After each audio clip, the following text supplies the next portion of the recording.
बिस्मिल्लाहिर्रहमानिर्रहीम। अस्सलाम वालेकुम दोस्तों, मेरा नाम है लियाकत और आप देख रहे हैं एक नॉलेज वर्ल्ड। आज का हमारा मौजू इब्लीस यानी शैतान मरदूद के हक़ाइक़ आप लोगों तक गोश गुजार करना है। इब्लीस के वालिद का नाम चिलिस्पा था, जबकि वालदा का नाम तिबलीस था। इब्लीस के बाप का चेहरा शेर जैसा था।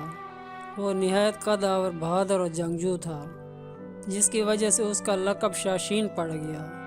उसकी कौम उसे शाशीन के नाम से एहतरामन पुकारा करती थी, जिसके मानी दिल दहला देने के हैं। शाशीन की धाक तमाम कौमों पर बैठी हुई थी और उसकी कौम का बच्चा बच्चा शाशीन का एहतराम और अदब किया करता था, क्योंकि उसने जिन्नात की बेतहाशा कौमों को मुख्तलिफ फतवात और जंगों से अपने ज़ेर की थी।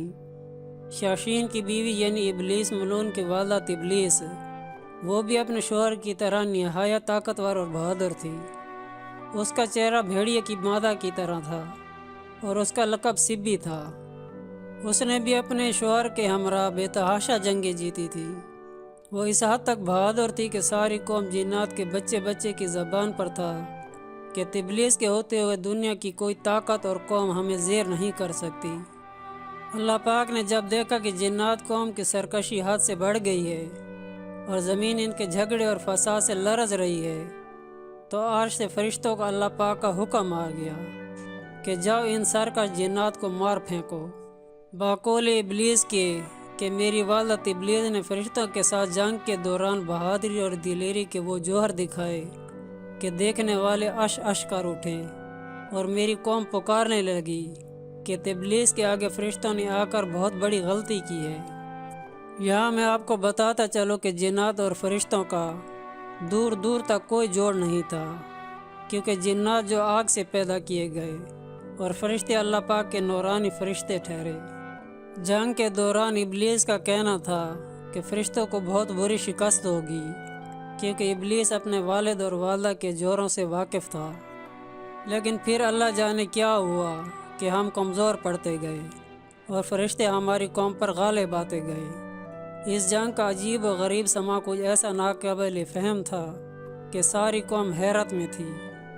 फरिश्तों का दवा हम पर हावी होता जा रहा था, लेकिन हमारा वार कुछ ऐसा बुज़दिलाना पड़ रहा था कि हमें खुद हैरत हो रही थी कि ये क्या होता जा रहा है। कौम में जिन्नात का जो बच्चा बच्चा मेरी माँ और मेरे बाप की बहादुरी के गुण गाता था, आज उन्हीं को फरिश्ते दर्दनाक तरीक़ों से मार रहे थे। इस दौरान मेरी वालदा तिबलीस और मेरे वालिद शाशीन जंग में मारे गए। मैं उस वक्त शादीशुदा था। मेरी बीवी और मेरा बेटा जिसका नाम मर्रा था, वो भी इस जंग में मारे गए। दोस्तों, यहाँ पर मैं आपको बताता चलूँ कि इब्लीस में दो तरह की खसूसियात हैं, क्योंकि इब्लीस के वालिद का चेहरा शेर की तरह था और वालदा का चेहरा भेड़िए की तरह का था। लिहाजा इल्म क़ियाफ़त की रूह से इब्लीस में दोनों खसूसियात पाई जाती हैं, यानी वो खुददार, सरकश और मकार है और साथ ही निहायत खुदगर्ज़, फरेबी और धोखेबाज भी है। फरिश्तों और जिन्नात के दरमियान जो जंग हुई थी, उसमें जो जिन्नात पकड़े गए यानी कैदी बनाए गए, उनमें से एक इब्लीस मलून भी था। फरिश्ते जब अल्लाह पाक की बारगाह में हाजिर हुए तो उनको हुक्म हुआ कि गज़ाज़ील यानी इब्लीस की बेहतरीन तरबियत करो। चुनाचे फरिश्तों ने गज़ाज़ील की तरबियत बेहतरीन अंदाज से की। अल्लाह पाक के रुतबे और जाओ जलाल से वाकिफ़ कराया गया। इबादत और रियाजत के तरीक़े और आदाब समझाए गए। जब गज़ाज़ील ने अल्लाह पाक का जाओ जलाल देखा तो अपने खल्क़ करने वाले की इज़्ज़त बजा लाया और उसकी इबादत और ज़िक्र में दिन रात एक कर दी। हर वक्त वो अपने खल्क़ करने वाले की इबादत में गुजारने लगा, यहाँ तक कि पहले आसमान वाले फरिश्ते ने उसको आबिद कहा, दूसरे आसमान वालों ने जाहिद कहा, तीसरे आसमान वालों ने आरिफ कहा, चौथे आसमान वालों ने वली कहा, पाँचवें आसमान वालों ने तकी, छठे आसमान वालों ने खाशे, जबकि सातवें आसमान वालों ने गज़ाज़ील के लक़ब से मुकल्लब किया, यानी पुकारा जाने लगा। चांदी अरसे में अपनी फितरी तरजी और तरहनी के सबब सब कुछ सीख गया। दोस्तों, यहाँ मैं आपको एक बात बताता चलूँ कि जिन्नात का सबसे बड़ा आमिल और बुज़ुर्ग इतनी अक्ल रखता है जितना एक 10 साल इंसान का बच्चा रखता है। गज़ाज़ील जब सब तरीके इबादत आदाब के तरीके सीख गया اور وہی فرشتے جو کبھی اس کو سکھایا کرتے تھے آج اس سے علم حاصل کرنے لگے۔ رفتہ رفتہ غزازیل اپنی قابلیت کے باعث فرشتوں کا استاد بن گیا۔ غزازیل اپنی عبادت اور زید میں اتنا مقرب ہوا کہ مختلف آسمانوں میں اس کے مختلف رتبے بنے۔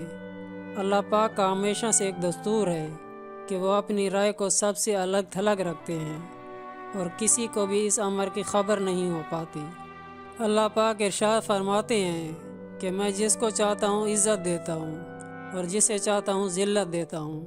ایک روز غزازیل 7ویں آسمان کی سیر اور اللہ پاک کی حمد و ثنا بیان کرتا ہوا جب لوح محفوظ تک پہنچا تو کیا دیکھتا ہے کہ لوح محفوظ پر ایک عبارت لکھی ہوئی ہے کہ ہمارا ایک بندہ ایسا ہے جس کو ہر طرح کی نعمتوں سے مالا مال کریں گے اور زمین سے اس کو آسمان پر پہنچا دیں گے اور آسمان سے پھر اس کو جنت میں لے جائیں گے۔ اس کے بعد ہم اسے ایک خاص کام کا حکم دیں گے لیکن وہ ہمارے حکم کا انکار کرے گا اور تکبر میں آ کر بغاوت پر آمادہ ہو جائے گا۔ غزازیل اس عبارت کو پڑھ کر بہت زیادہ حیرت زدہ ہوا اور اپنے دل میں سوچنے لگا کہ ایسا احسان فراموش کون ہو سکتا ہے۔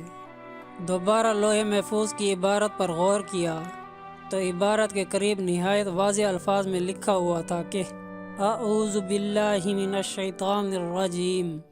یہ عبارت پڑھ کر وہ تقریباً 2000 سال تک روتا رہا اور خود پر لعن طعن کرتا رہا کہ ایسا بدبخت بھلا کون ہو سکتا ہے جو تمام احسانات کے باوجود بھی اللہ پاک کی نافرمانی کرے گا۔ گھبرا کر اللہ پاک کے حضور حاضری دی اور عرض کی، اے پاک پروردگار، یہ شیطان جس کا ذکر لوح محفوظ میں ہے کون ہے جس سے پناہ مانگنی چاہیے؟ اللہ پاک نے ارشاد فرمایا کہ ہمارا ایک بندہ ہوگا جس کو ہم مختلف قسموں کی نعمتوں سے مالا مال کریں گے لیکن ہمارا ایک حکم نہ ماننے اور تکبر کرنے کے باعث مردود بارگاہ ہو جائے گا۔ غزازیل نے بارگاہ الہی میں عرض کی، یا اللہ میں اس مردود کو دیکھنا چاہتا ہوں۔ تو اللہ پاک نے فرمایا، تو اسے جلد دیکھے گا۔ غزازیل اسی سوچ میں ہزاروں سال تک مبتلا رہا کہ پھر اسے ایک دن معلوم ہوا کہ حضرت آدم علیہ السلام کا پتلا تیار کیا جا رہا ہے جس کا وجود مٹی سے تیار کیا جائے گا۔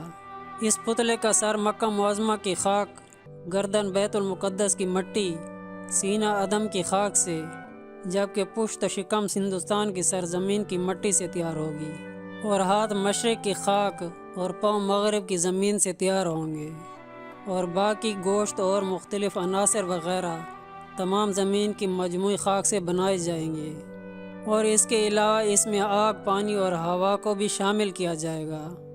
مختلف جگہوں کی خاک شامل کرنے کی حکمت یہ ہے کہ اس پتلے کی نسل مختلف شکلوں میں نمودار ہو سکے گی اور زمین کے ہر طرح کے ماحول میں رہنے کے قابل ہوگی، اور مختلف عناصر شامل کرنے کی حکمت یہ ہے کہ اس پتلے کی نسل حسن کے حسین امتزاج کی حامل ہوگی۔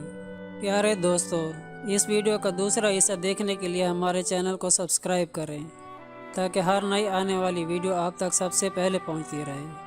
اس بندے ناچیز کو اپنی دعا میں ضرور یاد رکھیے گا۔ مجھے امید ہے آپ کو اس ویڈیو میں بہت کوئی نیا جاننے کو ملا ہوگا اور یہ ویڈیو آپ کو ضرور پسند آیا ہوگا۔ اگر یہ ویڈیو آپ کو اچھا لگا اور اس طرح کی انفارمیٹو ویڈیو دیکھنا چاہتے ہیں تو اس ویڈیو کو لائک اور اپنے دوستوں کے ساتھ شیئر ضرور کریں، اور زندگی نے وفا کی تو میں ملوں گا آپ سے ایک اور انٹرسٹنگ انفارمیٹو ویڈیو میں۔ Thanks for watching. اللہ حافظ۔